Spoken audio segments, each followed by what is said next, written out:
Hello, I'm Julia the Gemologist from the Gem Academy and welcome to my YouTube channel. This is the place for jewellery professionals who would like to learn more about laboratory-grown diamonds and the equipment available to help us identify them. I'm Julia Griffith and I've been an educator of gemology for over 8 years, and last year I started my own company, the Gem Academy, which currently specialises in laboratory-grown diamond education. I have 2 online courses, the Ultimate Guide to Laboratory-Grown Diamonds and the Retailer's Guide to Laboratory-Grown Diamonds, and I've just started offering practical workshops for identifying laboratory-grown diamonds, both in London and as bespoke workshops nationwide that can come to you. Which brings me to why I've created this YouTube channel. I'm being asked so many questions about the equipment that's available for testing these stones, so on this channel we will discuss this equipment and anything to do with laboratory-grown diamonds. So, if you are in the jewellery industry and would like to learn more about laboratory-grown diamonds, I highly recommend that you subscribe to this YouTube channel, as I'll be here for you on Tuesdays with more information about this very important topic. Let's get cracking with the first piece of equipment, which is going to be the Synthetic Diamond Screener 2 by Presidium, also known as the SDS II. In this video, we're going to talk about how the equipment works, how to use it, and also give a review on its performance and what it's good for, what it's not good for. Make sure that you stick around to the end of the video, as I have a special offer just in case you decide the SDS II is for you. Let's start by talking about how the SDS II works. The SDS II is a screening tool designed to test colourless diamond materials.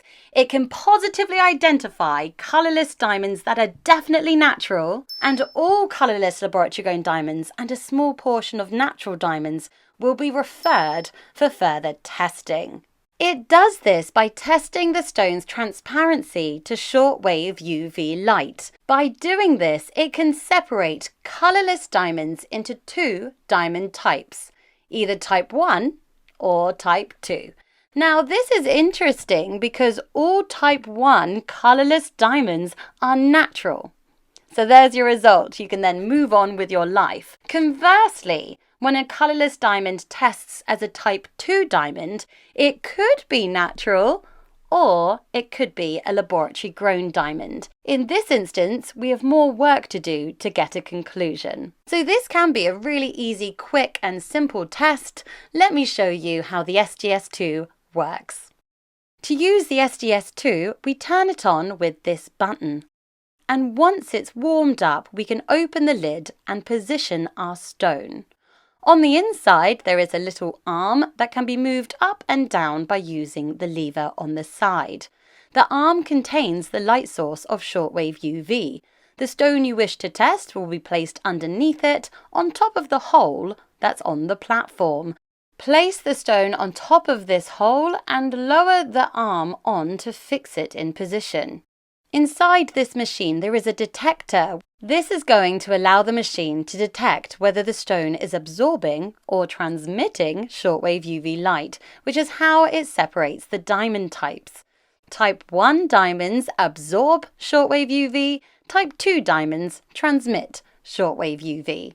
Once the stone is in position and the arm is down, close the lid and press Start Test. In approximately 2 seconds, you will get a result. There are only 2 options.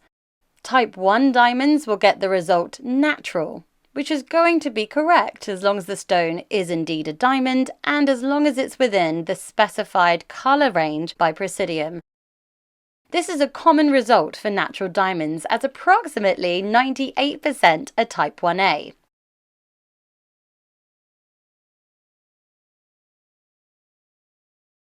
When the result says type 2A, this can be seen as a referral for further testing, as the stone might be a natural diamond, but it might be a laboratory-grown diamond. 1 to 2% of natural diamonds are diamond type 2A, and 100% of colourless laboratory-grown diamonds are this diamond type. You can test set jewellery as long as the stone is in an open back setting, as the light must travel through the stone. And the jewellery piece must be small enough to make sure it fits inside the unit. So in the instance of getting a Type 2A result, further tests and observations must be performed to get a conclusion. One should not assume it's laboratory grown, as realistically it could be either origin. Granted, if you have a packet of 10 stones that all test as Type 2A, this is circumstantial evidence that suggests they are laboratory grown. However, you've still got to prove it. Let's talk about the limitations of the SDS II by Presidium, starting with size. Now, Presidium states that the minimum size to test would be a stone that's 1.5 millimeters in diameter, so equivalent to approximately 2 points. Any smaller and you risk the stone falling inside the base of the unit, which would not be good. In regards to the upper size limit, it's approximately 10 carats, but that does depend on the shape of the stone.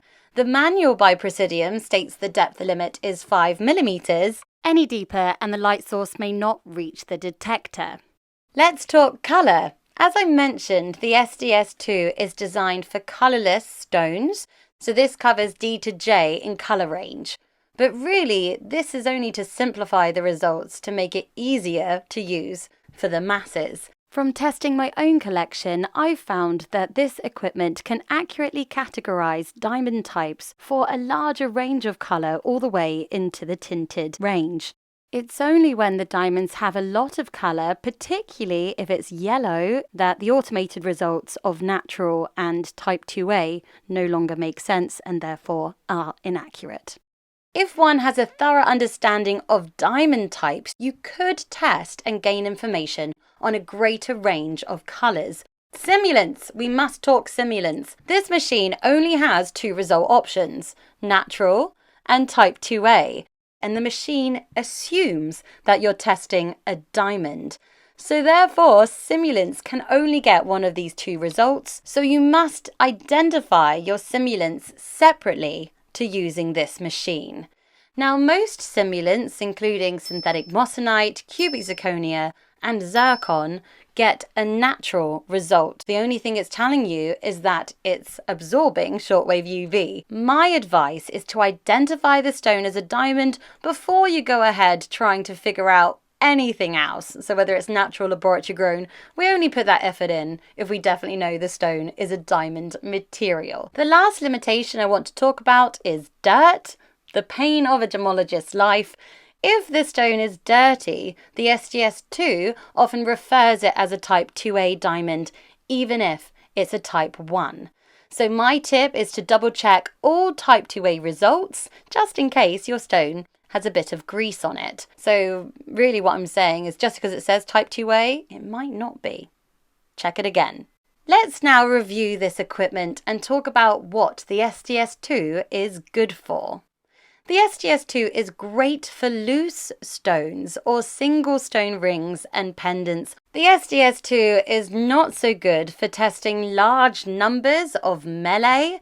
So some of these melee stones will be too small to test. The larger ones you could test this way, but it would be quite laborious because you can only test 1 stone at a time. So there are more effective testing methods for batches of melee. This certainly wouldn't be the best kit for you if you're mainly testing pavé set pieces or any pieces of jewellery with lots of small diamonds. In conclusion, why should you buy the SDS II? Well, there are 2 main reasons why I like and recommend the SDS II. Number 1, it's cheap. This is why I have this machine. When it comes to equipment designed for separating laboratory-grown diamonds, screeners such as the SDS II are amongst the most affordable. In the UK, this retails approximately at £650, inclusive of VAT. The second reason why I love the SDS II is that it can positively identify most natural diamonds. And this is a quick-fire way to a conclusion, saving time, effort, and energy. And 100% of laboratory-grown diamonds are referred for further testing. You may ask how reliable the SDS II is. So let's check out the assured testing program by the Natural Diamond Council, who rigorously tests equipment for accuracy.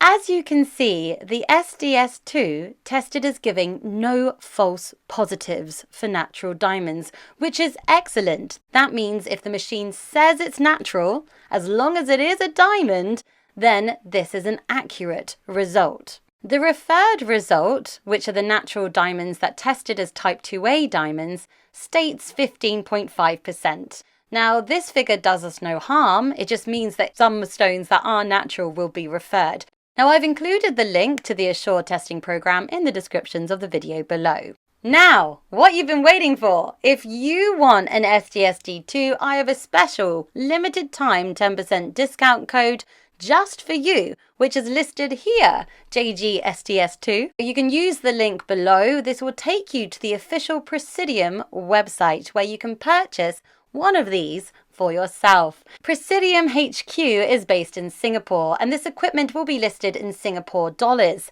However, excitingly, by ordering directly through Presidium with my discount code, this will save you approximately £100 off the standard UK retail price, even including the import fees. So this is by far your cheapest option right now. That's it from me today. I hope you enjoyed this video by the Gem Academy. Thank you for watching. Make sure you subscribe and feel free to ask questions.